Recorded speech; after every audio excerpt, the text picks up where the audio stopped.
想象一下，一头钢铁巨兽在战场上怒吼，但如果它用来咆哮的不只是一个嘴巴，如果它能同时盯住四面八方，撕碎来自任何角度的威胁呢？听起来是不是有点科幻，甚至有点复古？没错，我们今天要聊的就是那个曾经让无数人热血沸腾，却又似乎早已被历史尘封的名字——多炮塔坦克。从法国的 FCM2C 到英国的维克斯 A111，再到苏联的 T28 与 T35，这些钢铁巨兽最显著的特征就是那令人望而生畏的多个炮塔。你可能会问，这种设计不是早就被证明是死路一条了吗？为什么在单炮塔坦克主宰战场近1个世纪后，我们要重提这个老古董？正所谓历史的车轮往往会以一种我们意想不到的方式再次滚回现在。今天火力军就和大家一起聊聊多炮塔神教，看看它能不能在现代化的战场上再次书写亿万炮塔亿万荣光的传奇。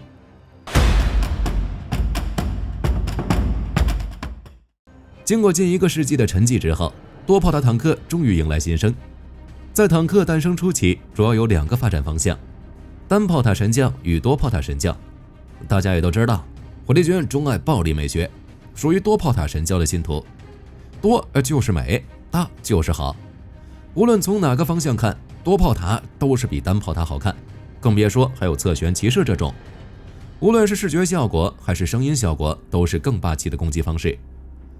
只可惜 T35 退役之后，多炮塔神教就开始落幕。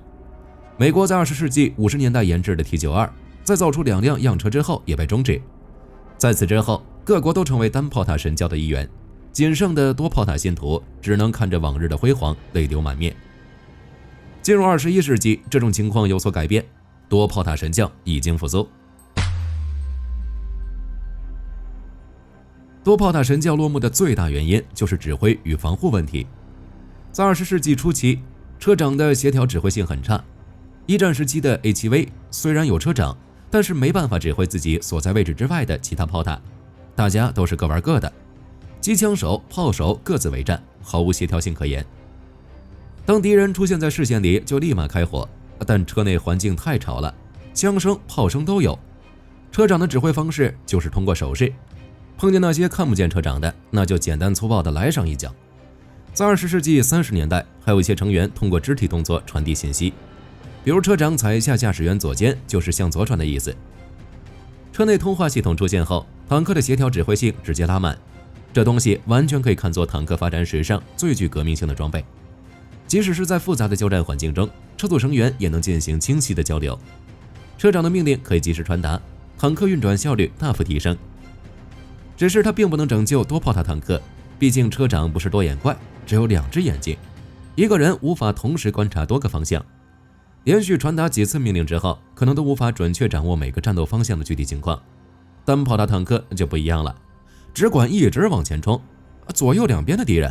那是步兵的任务。这也是单炮塔坦克与多炮塔坦克的战术不同，我们后面再说。遥控武器战与无人炮塔的出现，就不存在多炮塔之间的协调问题了。之后经过 AI 辅助，还能进一步优化效率。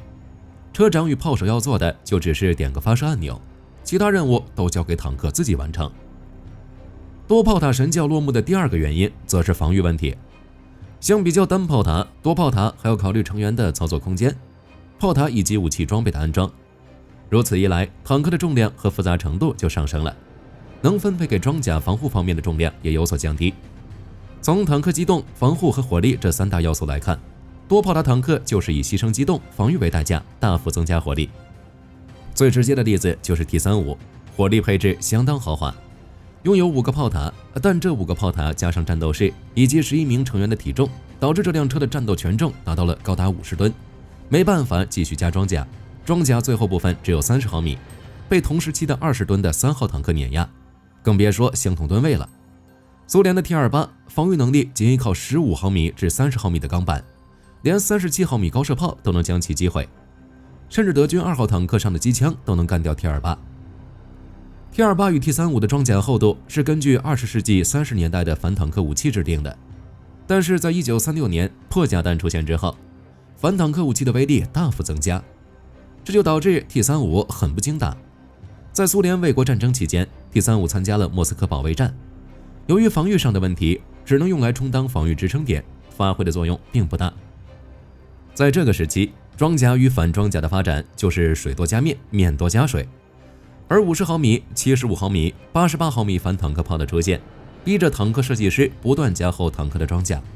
只是坦克上的重量是有限的，加厚装甲的话就需要削减其他地方，于是炮塔和武器只能被简化，最终结果就变成了坦克的装甲越来越厚，武器口径也越来越大，炮塔的数量也变成了一个。虎式、豹式、谢尔曼都是如此。不过各位也都知道，现在的装甲与反装甲力量完全不在一个级别。可以攻顶的反坦克导弹诞生后，无论坦克装甲有多厚，都扛不住开罐斧。随着无人机在战场上大杀四方，坦克的战场生存能力再次下降。详情可以参考乌俄战争，坦克都快被用成火炮了。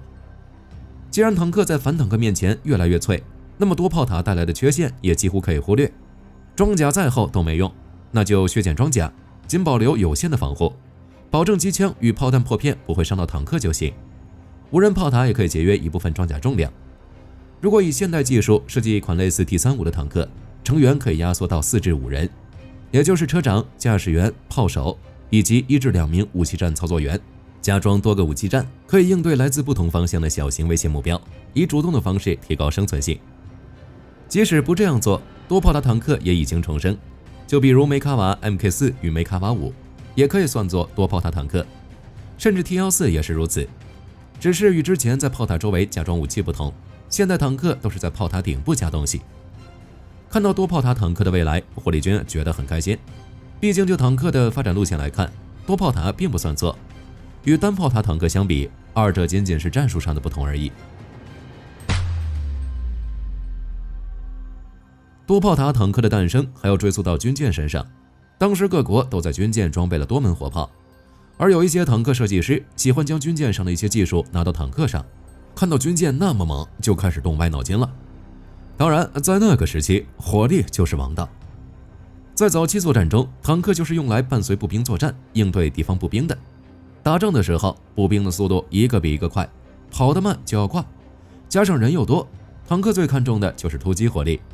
加上反坦克武器的威力不大，不用担心防护问题，武器自然是越多越好。从本质上来说，英国的大尤民 MK1 型就是多炮塔坦克，装备2门57毫米速射炮和4挺机枪，实际战斗时只需要一直开着坦克往前走，谁靠近谁死。虽然没有360度转动的炮塔，但输出点足够多，效果是一样的。而且在一战的时候，地面战争主要围绕堑壕展开，以密集的机枪和士兵完成攻防任务。在这种情况下，坦克并不是高度集中使用，而是在某一段战线上均匀分散突击。所以对于坦克来说，提升单辆坦克的火力密度就很有必要。最简单最直接的办法就是多装点武器，所以一战时期的施耐德坦克、A7V 等都装备了多挺机枪。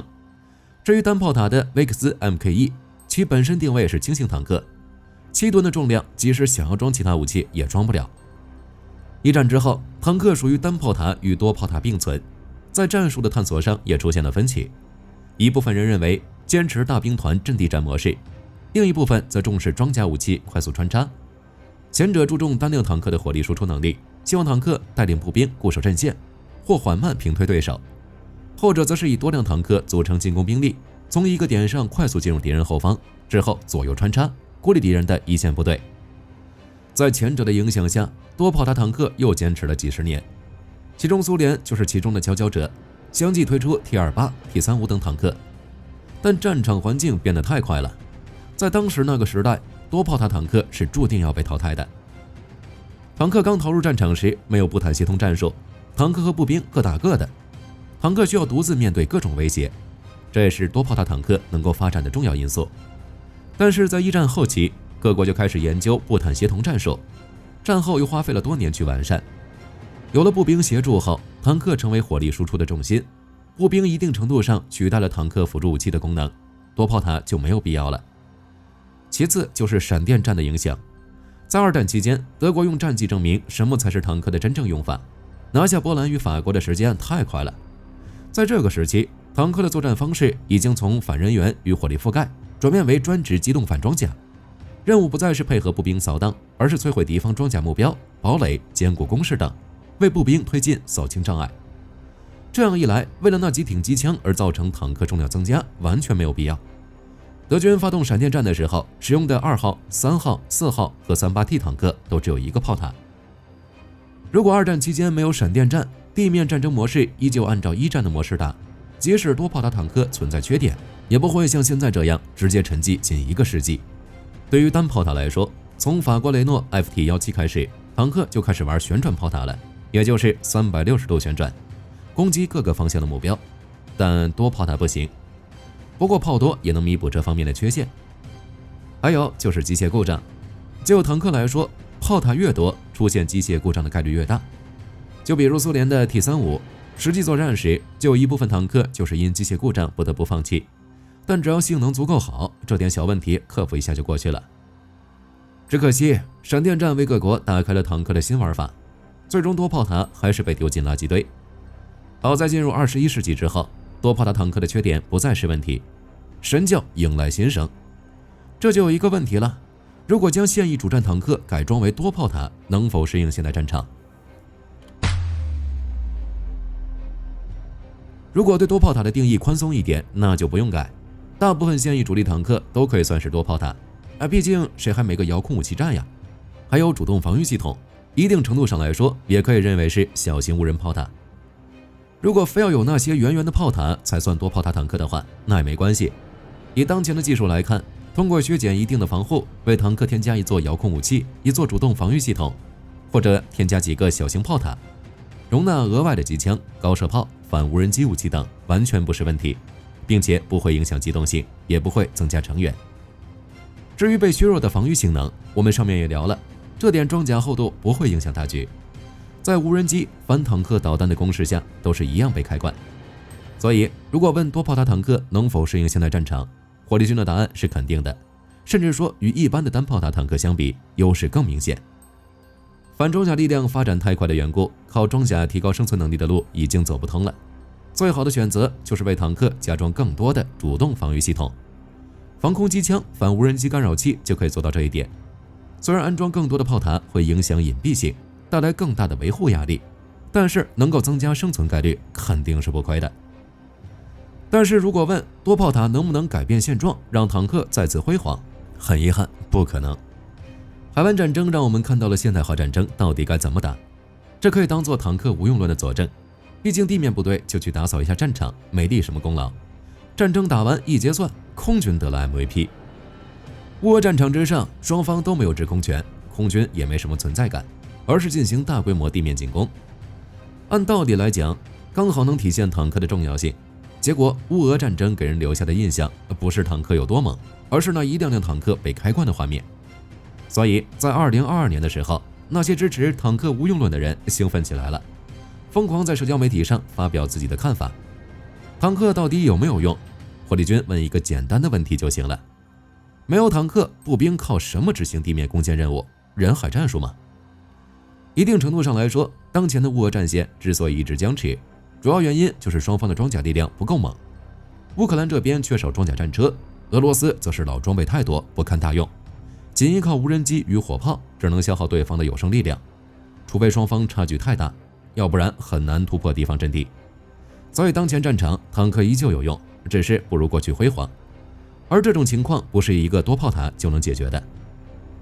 总的来说，进入21世纪之后，以往阻碍多炮塔发展的原因已经不再是问题，加上坦克装甲越来越脆，被动防御能力无法有效提升的情况，多炮塔的确是一个好选择，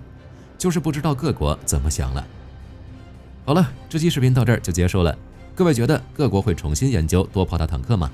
可以在视频下方留言，大家一起讨论。喜欢的话不要忘记点点关注。我是火力军，下期见。